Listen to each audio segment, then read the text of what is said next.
The new Tomb King Dragon should have been an absolute success, a huge new modern model for the old world, so why has it been given such a love-hate response from the community? In this short video I will explain the controversies surrounding this model and its release into the old world.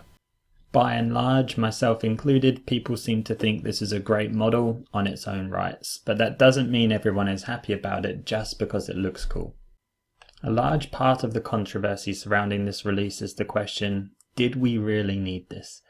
The situation we find ourselves in for the old world is that we know we can't get new models for everything in the range. They're just not throwing that much resources at the game, and this is fully understood by the community.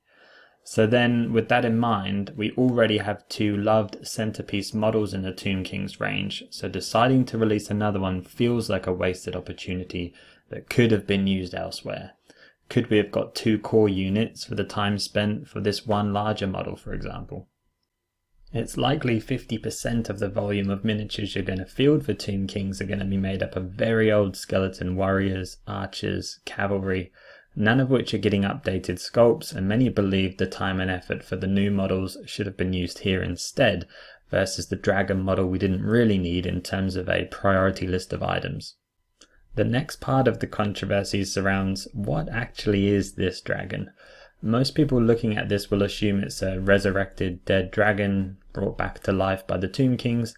The reality is this is actually a construct, which is what the Tomb Kings do. This was not a living creature itself at some point. However, this is not really represented in the model. If we take a look at the existing necroliths, we can clearly see the stone construct elements versus this, which has a more museum skeleton style that we have with the dragon. I'm not sure the Warhammer community team are very clear on this either. At the start of one of their articles they explained how they have resurrected bony relics of ancient beasts into a new monster, the Bone Dragon. So that reads as if basically this is a crocodile, some other things, and a dragon fusion. Then later in the article they specify this is a reanimated corpse of a dragon and only talk about dragons, so this is all about the confusion as well. Another topic for conversation has been why a dragon at all? Thematically it does appear more like a crocodile with questionable wings that could lead to some amusing animation in a total war game, but a lot of people have stated they would simply remove the wings and run this as a crocodile altogether.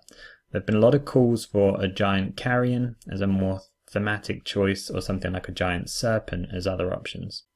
The last topic has been, is this more of an Age of Sigmar style model? Is it too big, over-designed? I don't tend to agree with that, but I have seen that put out a lot. Personally, I would have put out new chariots and new cavalry dual kits. I think that we would have got the most value there. But that's all for now, just a quick rundown on this one. Let me know your thoughts on what you would have released instead of the dragon. Thanks.